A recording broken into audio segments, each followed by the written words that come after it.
Hi, Eric Gibaud, Gibaud.com, and I'm sure you've heard this sentence, this lens is really sharp, it's really good, or it's really bad, all this. But if you don't have any scientific way of measuring this quality, it's not really a valid sentence or opinion, okay? When I see people on Facebook saying, publish some pictures so we can have a look at what you can do with this lens, that's nonsense. You need to have real measure, okay? I used to have this kind of target to measure, but it was not the same you could have yourself. So my idea is to use the Bob Atkins system. I'll leave links in the description of his website, okay? So if you want to measure and test your lenses at home, you can do the same as I do, okay? From now on, I will publish all my lens tests with this system, so you can actually compare from one video to another, okay? So I'm going to explain how it works, so let's start. The first thing you need to do is to go to the website by Bob Atkins, read all the explanation, download this file, print it. It's 10 by 15 centimeters, okay? Here I've got a Gibaud, I think it's called. It's 1 centimeter thick, 1 meter long, 70 centimeters high, and then I printed enough to cover it, okay? Obviously you have some spacing. In this spacing, you're going to put some vertical lines, dark lines, and horizontal one. Why? Is because it will help you to look at the distortion, if it's a barrel or if it's a pin cushion, all that. So it's important. Very important. You need to print on something that is not shiny. One thing, this lighting is really bad for that. I mean, it's just for you to see me. Obviously, when you're going to make pictures of this, you need to have indirect light, and very important, no reflection, same amount of light at the top, bottom, left and right, okay? Otherwise the results are no good, okay? But this is just so you see me, okay? So don't print that on an inkjet, because you will get some small paper fiber, all this, and you will think the lens is wrong, and this is actually the paper, okay? So it's important. Ideally matte paper, otherwise this is not really shiny, a bit because there's a light on it, but it's satin, okay? So when this is done, then you place your camera. Your camera should go on a really sturdy tripod. Why? Because if it's not this way, it will vibrate and it will change the results. Once it's in the tripod, you will make picture at every aperture. I did a test with the Siri 23mm 1.2 and also with my Hasselblad 907X with the 45mm. This is also the equivalent of 35mm, okay? f4. Not to say this one is better than the other one, but just you see the concept and the difference that could appear when you analyze the result, okay? It's important that you place the camera at a distance that makes the framing to the border, okay? So it depends if your camera is 3/2, 4/3, or maybe square, okay? It's important to have at least one side that reach the border, okay? So you will change the distance to make sure the framing is fine, okay? Once it is done, you're going to make a picture at each aperture. Like on the 23mm by Siri 1.2, I made a 1.2, then 2/3 of a stop, 1.4, then full stops. f2, 2.8, 5.6, f8, f11, f16, okay? So once you've made all this picture, then you can analyze the result. So we'll get to my desk there and analyze it with you, okay? Very important, the sensor must be perfectly parallel to the board, okay? Otherwise, if it's a bit sideways, one side will be closer than the other, so at maximum aperture you will see a difference in sharpness, okay? So it's not a lens problem, it's a setup problem, so it's really important this, okay? Once, make sure also you're pointing at the center of the board, okay? Same level, it's not down, not up, it's really well leveled, okay? And then you're going to make all your pictures. The size, 1 meter by 70 centimeter high, and it's easy. So now I'm going to make the picture, you see me really fast make a picture, and then we analyze the results.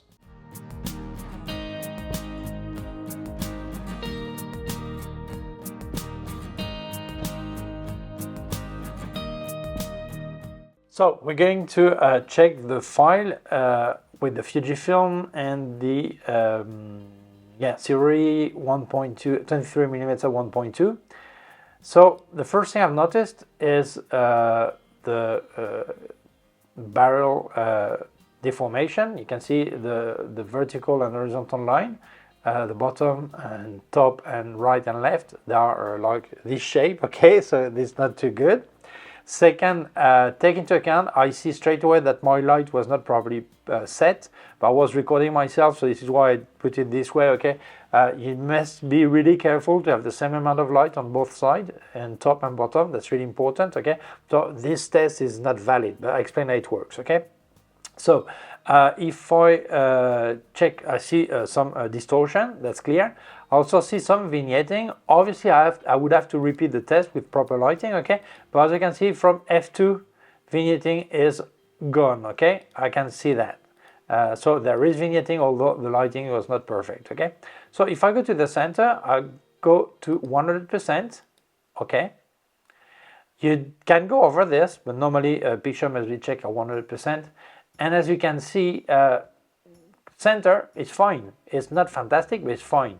If I go to the corners, on top of the vignetting, it's also a real disaster. We'll really see a distortion. And also we see this is not sharp at all, okay? Bottom, okay, right corners, left corners, all this, okay? Let's go to F8. Also notice here that at F8, although I compensated with the speed, there is less light. So the F8 is not opening as it should if we compare to the rest, okay? But let's go to the center. As you can see, the sharpness now, okay? Let's go to the top. Sharpness is fine here, as you can see, okay? And then to the bottom, all this. So at F8, this lens is fine. You can also check at 200% if you want, although it's not necessary, but you can, okay, to make sure. As you can see, if I go to left, top left, as you can see now, corners are fine, okay? And something that is important is if you go over this, like this is F16, I will probably see some fringing or things like this, problems, and it's important to have the proper lighting. Right now I cannot judge, and when you get to this level at F16, you start to have optical problems, and you can see it's not as sharp as F8 or F11, okay? But this is the way to check the lens, okay? Obviously, you could also see chromatic aberration, but as you can see, the light was not properly set, and here I've got some reflection, okay? Or maybe this paper is not properly stuck. I have to check, okay? But this is the way that works, so it's easy. Now we're going to check the Hasselblad lens so you can compare, okay? First, I'm 100%. Same thing, light was not properly set. There is more light on the side than the other side, okay? But we still see some vignetting. Up to F8, okay? With slight vignetting. This is camera raw. I guarantee that when you open it in Hasselblad focus, it completely eliminates the vignetting, okay? Well, we can see there is absolutely no distortion. You can see the vertical line, horizontal line, they're all parallel or perpendicular to vertical and horizontal. This is perfect, okay? We need to check the center at 100%, yeah. As you can see, the center is perfect, okay? I can see all the details, all this, all the small numbers, the small line, all the lines, okay? And here, if I go to top corner, same story, less light, okay? Vignetting, okay? And even lighting was not even, okay? And bottom right, there is less light on the whole side because it was not properly lit, okay? But as you can see, the sharpness is basically amazing, okay? Let's go to F8, no, this is F11. Center, okay, that's it. As you can see, amazing, incredible. Let's go to top left, same story, okay. Bottom right, for example, okay. Bottom, okay. As you can see, it's amazing. I'm going to check in 200%, although I don't need to do it, but I'm going to check on 200%, okay. As you can see, this lens is simply amazing, okay? Okay. I could check chromatic aberration, but as I say, it's not properly lit. Actually, here's a reflection here. I think it's not properly stuck, the paper here, okay? And also, you will have some aberration and some optical problem from 11 on, okay, probably. but as it's not properly lit, I cannot actually check, okay? But this is the way it works. So it's really easy. You can see very easily the quality of your lens, and everything is explained on Bob Atkins' website. How you understand each figure here, how you set everything, all this, okay? So that's important, you read it too, okay? So once you have analyzed the results, as you can see, it's easy. You can set up this, make sure lighting is properly done, not as I did because I was actually recording videos, I didn't lit properly, okay? It needs to be even, perfect, no direct light, all this, okay. So you've got the right pictures. Now you analyze the results. And it's really important that you check the results against what you want to do with it. Let's say you look at the Sirori lens, and the first reaction of many people would be, "Wow, that's horrible, that's not sharp, that's no good." First, you see that what many YouTubers said about these lenses was wrong when they said, "Ah, really sharp lens." No, sharp in the center. And it's sharp on the borders at f8, okay? But it starts at 1.2. So when they say really sharp corner to corner, they must specify, okay? But now you have the result yourself. So the first reaction could be, "Oh, that's not a good lens then." Well, it depends. If you want to do landscape, architecture, the distortion is no good for that, okay? This lens is no good because of distortion for that. Now, if you say, "Yeah, but I don't do that, I do street photography," it doesn't really matter, there's a bit of distortion because for me the important is the person that's walking on the street, that's fine, all this. So yeah, distortion then is not a problem. But is sharpness a problem? Well, it depends. Because normally I work at 1.2, 1.4, 2.0, and the subject is in focus and the rest is out of focus. So obviously you will not notice this lack of sharpness on the border. So then that's fine. But on the other hand, if you want to do a night photography at 1.2 on the street, and your idea was to do like a house, and you want everything to be in focus, well, to be sharp, I mean, yeah, it's in focus, but to be sharp, then you see the border won't be fine. So that's a problem, the corner won't be fine, only the center. So it's really important you make your decision depending on the lens. And it's important you decide on the lens depending on what you want to do. Or you want to do some cinematic look, for example.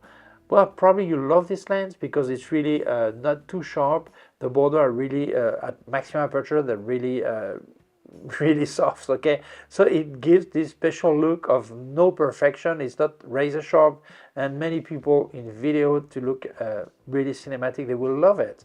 So it's really important you understand what you want to do with it. If you look at the Hasselblad lens, you think, wow, that's an incredible lens, really sharp, really fine. Yes, but maybe you don't want that, because maybe if you want to do architecture or landscape, that's fine, no distortion, that's great. But let's say you want to do portrait, maybe you don't want something so sharp, you want something a bit soft on the face, so maybe you will have to add a mist filter to make sure skin is not as sharp, things like this. So it's not like a lens is good because it's sharp, or it's not good because it's not sharp. It depends on what you want to do.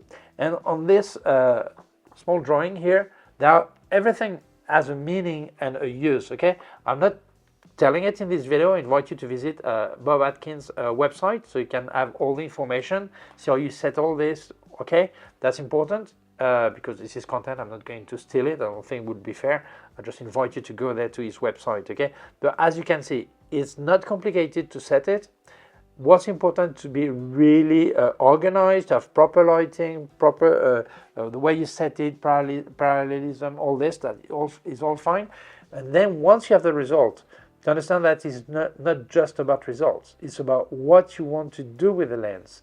And it is when you know if this lens is fine for you or not.